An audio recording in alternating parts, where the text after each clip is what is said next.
ನಮಸ್ಕಾರ ಬಂಧುಗಳೇ, ನೀವು ರೇಷನ್ ಕಾರ್ಡ್ ಹೊಂದಿದ್ದೀರಾ? ಹಾಗಿದ್ರೆ ಈ ವಿಡಿಯೋವನ್ನ ಎಲ್ಲೂ ಸ್ಕಿಪ್ ಮಾಡದೆ ಕೊನೆವರೆಗೂ ನೋಡಿ.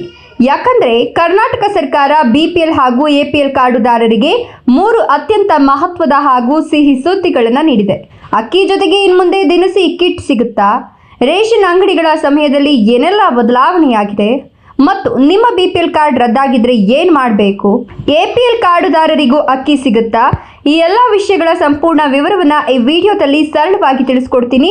ವಿಡಿಯೋ ಇಷ್ಟ ಆದರೆ ಲೈಕ್ ಕೊಟ್ಟು ಶೇರ್ ಮಾಡಿ ಹಾಗೂ ಇದೇ ರೀತಿ ಉಚಿತವಾಗಿ ನೋಟಿಫಿಕೇಶನ್ ಮೂಲಕ ಮಾಹಿತಿಗಳನ್ನು ಪಡೆಯಲು ನಮ್ಮ ಚಾನಲನ್ನು ಸಬ್ಸ್ಕ್ರೈಬ್ ಮಾಡಿಕೊಂಡು ಪಕ್ಕದಲ್ಲಿ ಬರುವ ಬೆಲ್ ಮೇಲೆ ಕ್ಲಿಕ್ ಮಾಡಿ. ಮೊದಲನೆಯದಾಗಿ ಅನ್ನಭಾಗ್ಯ ಯೋಜನೆಯಡಿ ಬಿಪಿಎಲ್ ಕಾರ್ಡುದಾರರಿಗೆ ಸಿಗ್ತಿದ್ದ ಪಡಿತರದಲ್ಲಿ ದೊಡ್ಡ ಬದಲಾವಣೆ ಮಾಡಲಾಗಿದೆ.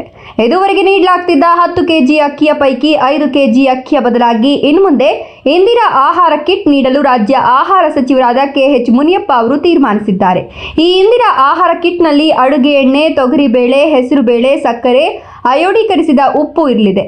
ಕೇವಲ ಕಾರ್ಬೋಹೈಡ್ರೇಟ್ ಅಷ್ಟೇ ಅಲ್ಲದೆ ಪ್ರತಿಯೊಬ್ಬರಿಗೂ ಪೌಷ್ಟಿಕಾಂಶಯುಕ್ತ ಆಹಾರ ಸಿಗಬೇಕು ಎಂಬ ಉದ್ದೇಶದಿಂದ ಈ ಕಿಟ್ ಅನ್ನು ರೂಪಿಸಲಾಗಿದೆ. ರಾಜ್ಯದ ಸುಮಾರು 1.26 ಕೋಟಿ ಬಿಪಿಎಲ್ ಕುಟುಂಬಗಳಿಗೆ ಕುಟುಂಬದ ಸದಸ್ಯರ ಸಂಖ್ಯೆಗೆ ಅನುಗುಣವಾಗಿ ಅಂದರೆ ಅರ್ಧ ಕೆಜಿಯಿಂದ 1.5 ಕೆಜಿಯವರೆಗೆ ಈ ದಿನಸಿ ಕಿಟ್ ಲಭ್ಯವಾಗಲಿದೆ. ಎರಡನೇ ಪ್ರಮುಖ ಅಪ್ಡೇಟ್ ಅಂದರೆ ರೇಷನ್ ಅಂಗಡಿಗಳ ಸಮಯದ ವಿಸ್ತರಣೆ. ನಿಮಗೆ ರೇಷನ್ ಪಡೆಯಲು ಸಾಲಿನಲ್ಲಿ ನಿಲ್ಲಲು ಸಮಯ ಸಿಗ್ತಿಲ್ವಾ? ಕೆಲಸಕ್ಕೆ ಹೋಗುವವರಿಗೆ ತೊಂದರೆ ಆಗ್ತಿದ್ಯಾ? ಅದಕ್ಕಾಗಿ ಸರ್ಕಾರ ಪಡಿತರ ನ್ಯಾಯಬೆಲೆ ಅಂಗಡಿಗಳ ಸಮಯದಲ್ಲಿ ಮಹತ್ವದ ಬದಲಾವಣೆ ಮಾಡಿದೆ. ಇನ್ನು ಮುಂದೆ ಬೆಳಗ್ಗೆ 6 ಗಂಟೆಯಿಂದ ರಾತ್ರಿ 10 ಗಂಟೆಯವರೆಗೂ ಪಡಿತರ ಕೇಂದ್ರಗಳು ತೆರೆದಿರ್ತವೆ. ಸಾರ್ವಜನಿಕರಿಗೆ ಯಾವುದೇ ರೀತಿಯ ವಿಳಂಬ ಇಲ್ಲದೆ ತಕ್ಷಣವೇ ರೇಷನ್ ಸಿಗಬೇಕು ಎಂಬ ಉದ್ದೇಶದಿಂದ ಈ ಸಮಯದ ಸೌಲಭ್ಯವನ್ನು ವಿಸ್ತರಿಸಲಾಗಿದೆ. ಮೂರನೇ ಮತ್ತು ಅತ್ಯಂತ ಪ್ರಮುಖವಾದ ವಿಷಯ, ನಮ್ಮ ಬಿಪಿಎಲ್ ಕಾರ್ಡ್ ರದ್ದಾಗ್ಬಿಡುತ್ತಾ ಅನ್ನೋ ಆತಂಕ ನಿಮಗಿದೆಯಾ? ಕೇಂದ್ರ ಸರ್ಕಾರದ ಆಧಾರ್ ಮ್ಯಾಪಿಂಗ್ ಆಧಾರದ ಮೇಲೆ ಲಕ್ಷಾಂತರ ಅಕ್ರಮ ಕಾರ್ಡ್ಗಳನ್ನು ಪತ್ತೆ ಹಚ್ಚಲಾಗಿದ್ದು ಅದರಲ್ಲಿ ಹಲವು ಬಿಪಿಎಲ್ ಕಾರ್ಡ್ಗಳನ್ನು ಎಪಿಎಲ್ಗೆ ವರ್ಗಾಯಿಸಲಾಗಿದೆ. ಆದರೆ ಅರ್ಹ ಬಡ ಕುಟುಂಬಗಳ ಕಾರ್ಡ್ಗಳು ರದ್ದಾಗೋದಿಲ್ಲ ಅಂತ ಸರ್ಕಾರ ಭರವಸೆ ನೀಡಿದೆ.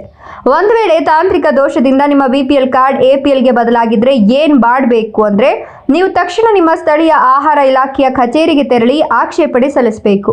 ನೀವು ಅರ್ಜಿ ಸಲ್ಲಿಸಿದ 24 ಗಂಟೆಗಳ ಒಳಗಾಗಿ ಅಧಿಕಾರಿಗಳು ಮರುಪರಿಶೀಲನೆ ನಡೆಸಿ ನಿಮ್ಮ ಬಿಪಿಎಲ್ ಕಾರ್ಡ್ ಸೌಲಭ್ಯವನ್ನು ಮೊದಲಿನಂತೆ ಮರುಸ್ಥಾಪಿಸಲು ಕಟ್ಟುನಿಟ್ಟಿನ ಸೂಚನೆ ನೀಡಲಾಗಿದೆ. ಇದರ ಜೊತೆಗೆ ಎಪಿಎಲ್ ಕಾರ್ಡುದಾರರಿಗೂ ಸರ್ಕಾರದಿಂದ ಬಿಗ್ ಅಪ್ಡೇಟ್ ಬಂದಿದೆ. ಸಾಮಾನ್ಯ ಎಪಿಎಲ್ ಕಾರ್ಡುದಾರರಿಂದಲೂ ಅಕ್ಕಿಗಾಗಿ ಇಲಾಖೆಗೆ ಭಾರಿ ಬೇಡಿಕೆ ಬಂದಿದೆ.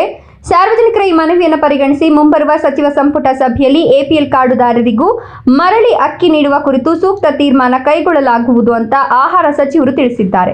ಇದರಿಂದ ರಾಜ್ಯದ ಲಕ್ಷಾಂತರ ಮಧ್ಯಮ ವರ್ಗದ ಕುಟುಂಬಗಳಿಗೆ ದೊಡ್ಡ ರಿಲೀಫ್ ಸಿಕ್ಕಂತಾಗಿದೆ. ನೋಡಿದ್ರಲ್ಲ ಬಂಧುಗಳೇ, ಸರ್ಕಾರದ ಈ ನಿರ್ಧಾರದ ಬಗ್ಗೆ ನೀವೇನಂತೀರಾ? ಇಂದಿರಾ ಆಹಾರ ಕಿಟ್ ಯೋಜನೆ ನಿಮಗೆ ಇಷ್ಟವಾಯಿತೆ? ನಿಮ್ಮ ಅಭಿಪ್ರಾಯವನ್ನ ಕೆಳಗೆ ಕಮೆಂಟ್ ಮಾಡಿ ತಿಳಿಸಿ. ಈ ಉಪಯುಕ್ತ ಮಾಹಿತಿಯನ್ನು ನಿಮ್ಮ ವಾಟ್ಸ್ಆಪ್ ಗ್ರೂಪ್ಗಳಲ್ಲಿ ಮತ್ತು ಸ್ನೇಹಿತರೊಂದಿಗೆ ತಕ್ಷಣವೇ ಶೇರ್ ಮಾಡಿ. ಧನ್ಯವಾದಗಳು.